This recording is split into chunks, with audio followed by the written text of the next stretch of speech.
Welcome to Fishing for Bees. This is my YouTube channel on swarm catching and beekeeping. August 21st. This is at our bee yard, and we caught our first swarm of the year, it looks like. So nothing to brag about. I will also just say they're probably mine until I have evidence that they're not, and I may never find that evidence. So we'll just say they're mine. It's an insurance trap. If they are mine, it did its job. But I always like to verify before I move. If you're new to the channel, we've never purchased bees, we've never bought a queen, and we've only had to split a colony once. Swarms just keep replenishing the supplies we need to keep selling honey and staying active and in this hobby. So if any of that interests you, please like and subscribe. It's not been a great year for swarms, though, obviously. Last year was 8.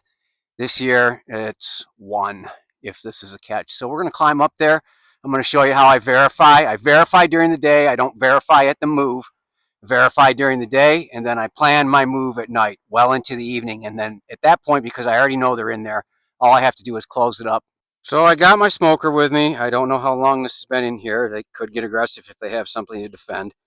Judging by the entrance, looks like there's a lot of orientation flights going on, so I'm thinking it's a recent move-in. I have these plugs at the top and the bottom. When they're in a tree, it's super easy. I just walk up to it, remove the plug from the bottom, shine a flashlight through a vent, look up in there, and I can tell if the bees are in here. Don't have that option because of the floor of the tree stand, so we're going to have to go through the top. That's why I have the smoker, in case I have to push them back in.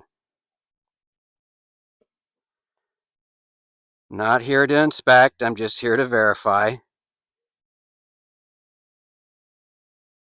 New comb. Looks like it's being drawn. There's my verification. That's it. Now we got to come up with a plan to move them. And we'll talk about that a little bit on the ground.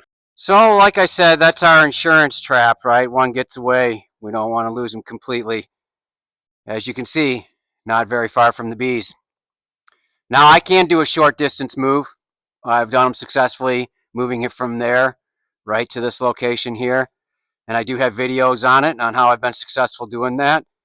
But we have a split at our holding yard, which is our hobby garden. And I'm going to overwinter that split in that yard, so they need some company. If you're going to work bees, you might as well work a couple colonies instead of one. So I'm going to have to work them throughout the winter, and I might as well move this one up there. Next time you see me, it's going to be dark, and we're going to be moving that puppy 20-some miles. So again, verify before you move. I almost moved 20 bees one time, 20 orphan bees, 20-some miles. Would have been a 2-hour work, 2-hour trip, and I verified that they were orphans and caught myself before I moved them. That would have been horrible. So always verify before you move. We've verified. Next time you see us, it'll be dark. Please like and subscribe if you like what I'm doing. We're up here shooting 3 videos today. We already shot the removal of 13 honey supers from these colonies. We're going to go to lunch, and we're going to come back and do some Formic Pro. So we got a lot of footage, a lot of videos that are going to be in the can. We're going to launch them about every 3 to 4 days. And I'd appreciate it if you'd like and subscribe. Give me a thumbs up. Let me know how it's going in your area. I always like to hear from you. And if you ever want to chat bees, you can find me on Facebook, Instagram, and here on YouTube. See it when it's dark. Okay, so here we are. I was hoping it would look like this. Looks like they're all in there, easy peasy. I'm going to go up there and close that door. Then I'm going to put a ratchet strap on it. I don't move anything without a ratchet strap. You trip carrying it, you name it, you're going to have some real problems, especially the way I do it, and I drive them inside a vehicle. So everything gets a ratchet strap. So we're going to put a ratchet strap around that, tighten it down, and get her out of there. Okay, so here we are up in the holding yard. You can see somebody next door doesn't like their first day of their mite treatment. We had one up the yard that the swarm trap was at that there's 5 times as many bees on the front of it, double deep, completely blanketed like that. Look how thick that mass of bees is. I did a video on the Formic Pro. Check it out. I talk about how harsh the 2-dose is, and that right there is a single dose treatment. So we're going to slide this door open, hopefully not get lit up. They usually don't like those white lights right in front of their face, but we'll see what happens.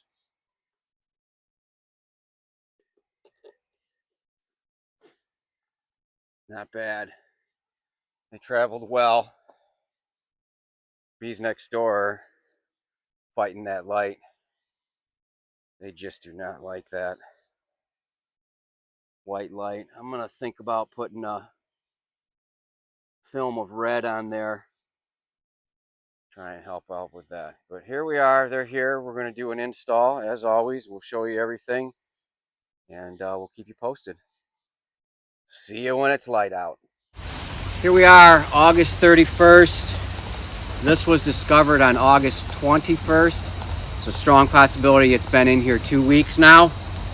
We're going to install it into this one. I have other videos of why I like to take my swarm traps and put them in 5-frame nukes. Also, if you are caught a late season swarm and you're putting it into a 10-frame and you don't have drawn out comb, there's a strong possibility that you could get to the point where they refuse to draw any more comb and you're caught in between.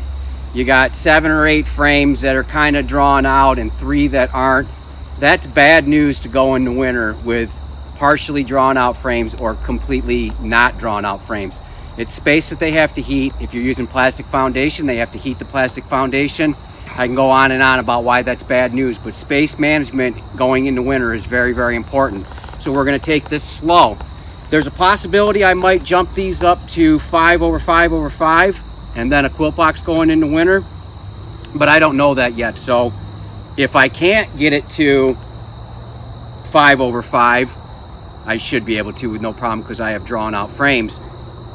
I can always go into winter with a 5-frame nuke. There's nothing wrong with that at all. I've gotten bees through winter in Michigan in a 5-frame nuke. So be careful with your space management on these late season swarms. I'm going to take a second just to add another thing to this. If you have bees and you've been keeping bees for a while, but this is your first couple seasons, or especially your first season, the bees that you worked last month may not be the same temperament of bees that you're working today. Put your gear on, especially this time of year. If you crack this open and you realize their temperament is completely wrong and you don't have your gear on, you're going to pay a tremendous price. Sting even near the eye can cause you to go blind, and I won't go into all the other areas that you can get stung in and why it's going to cause you problems. You don't want to take that many stings. Your bee's temperament can change quickly, and it all depends on the environment or what they're dealing with. We just took a peek at this one. We didn't get the footage of it, but there was a yellow jacket hanging out right at the entrance. If they're getting robbed, if you're in a dearth, their temperament is completely different. Put your gear on. I know there's a lot of people on social media that like to work their bees with no gear. Put your gear on before you realize it's too late. So, there's another yellow jacket. We have, as I said before, there's yellow jackets in here. They already found the entrance and they're already in this colony that there's no bees in yet. Yellow jackets are intense in my area right now. I'm in Grand Rapids, Michigan. So we have some drawn out frames. I know at least one of these frames is going to go in here, and I don't know how much they've drawn out of the other frames. It was 4 starter strips, so bait comb and 4 starter strips, but we have plenty of frames to give them, to boost them up, to give them places for the queen to lay, places to store resources. From what I'm seeing in the environment, there is nectar in the environment, but I'm also seeing a honeybee right now go crazy over this comb that has some residual honey in it. So back to my previous point, please be careful. Wow. So when you first open it up, what are you seeing, right? So this was our bait comb.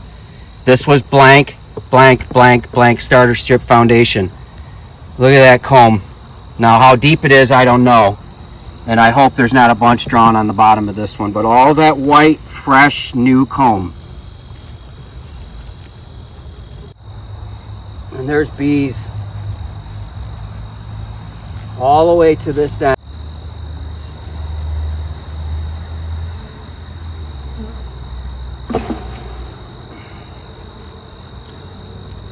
Very pretty pollen and nectar. But I have a better frame for them. So this one we're going to sacrifice.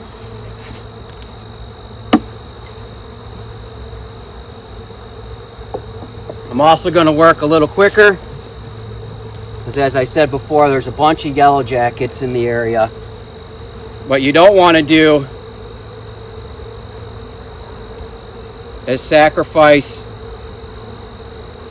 eggs or brood.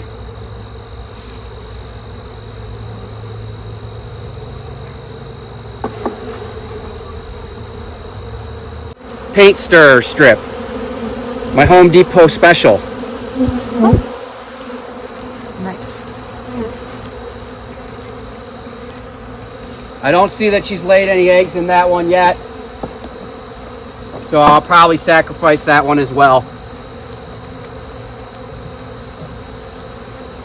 This one's going to be ready for another box real soon. Okay, this has eggs.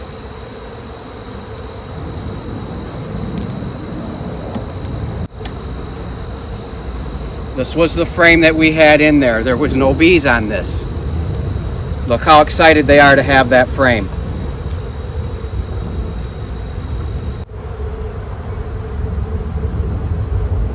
Now I need to be careful. My speculation was that the queen was on this one, if I had to guess, judging by the eggs.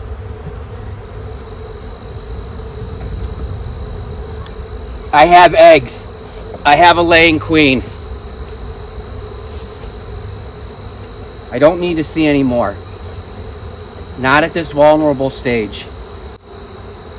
If I were to look for the queen right now, it would be only because of my own curiosity, and I don't do that. I try not to do that.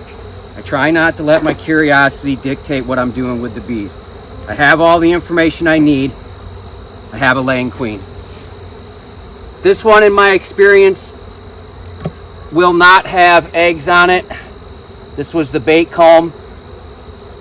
I believed and was told in the beginning that you put the bait comb in so that the queen can have a spot to immediately start laying.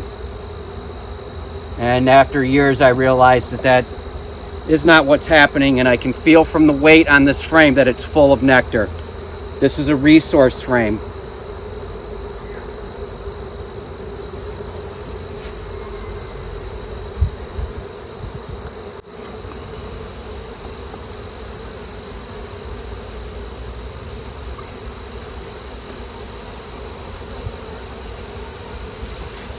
The box is in the same spot as they were previous. That's important. Also, I'm trying to keep the frames set up the same way as they were. Brood, larvae, eggs, pollen. They have it set up the way they wanted. They're not tremendously happy.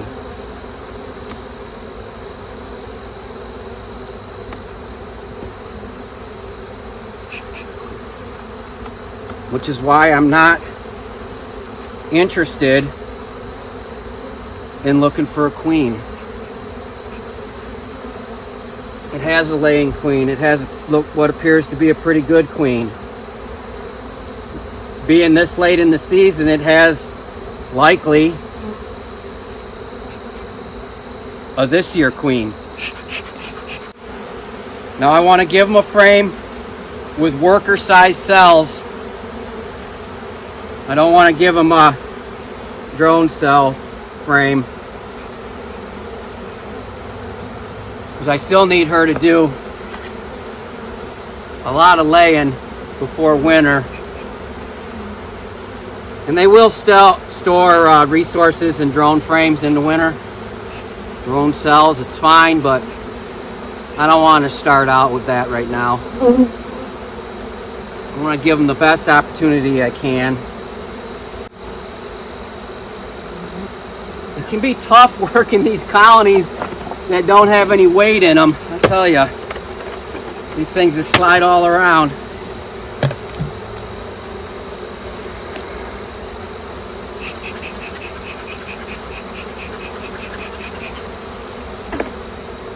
small entrance is deliberate.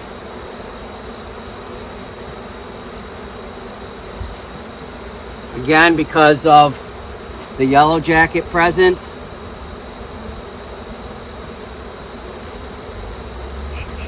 And that they have not had any firstborn bees yet. We saw a brood, but they haven't had any firstborn bees. All these bees are destined to perish here in a little while, so the numbers are going to decrease before they increase, before there's firstborn to replace the dying bees.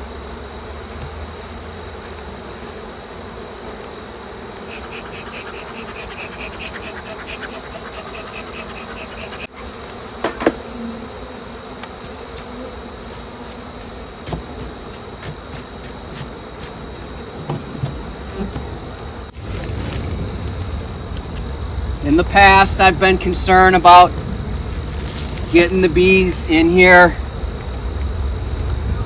and I bang the boxes and I do all kinds of stuff to manipulate them to do what I need them to do, and more I do less and less. There's a lot of bees in here. As I said, there's still a lot of bees in here, but you can see right here, all these bees are telling them where the new home is.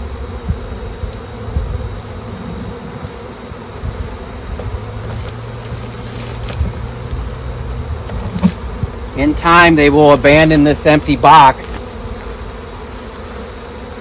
and find their way into their new home. So here you go. Here's a little cutaway just to show you that they've gotten the message about an hour and a half later, heading in the evening. And the less bees I shake and the less bees I put into the air, the better. The better for them, the better for me. We'll take these frames back with us. This is going to need a second box soon. This will need to be fed. This one has a Formic Pro on it that's scheduled to come off tomorrow. I don't want to do it today with this activity because that can create problems, so we need to be wise. As I said earlier, wear your equipment. Be wise, take your time, and the bees will be grateful for that, and you'll be happy you did that as well. So we're just going to leave it. They're up here in an area by themselves. Everything was calm when we got here, other than a couple yellow jackets, and they'll be fine. So in no time at all, they'll find that entrance. The entrance is right there, and you just saw why it's small. That yellow jacket, opportunistic yellow jacket. You can see what's happening. 1, 2, 3, 4, 5, 6. The march is on. They're going in. Leave it be. So that's it for now. Our first swarm catch of the year in August. Probably our only swarm catch of the year. As I said at the beginning, strong likelihood they're probably my own bees. I didn't see a significant drop off in any of the colonies when I pulled supers, but I didn't pull frames. I didn't look for cast or spent swarm cells or any of that stuff. In fact, I haven't pulled a deep frame out of any of the colonies this year, other than to make this split and play with this. The 5 colonies in our production yard I have not inspected. The first treatment happened on August 21st, and I really enjoy keeping free bees. Thanks for coming along. I hope your bees are well.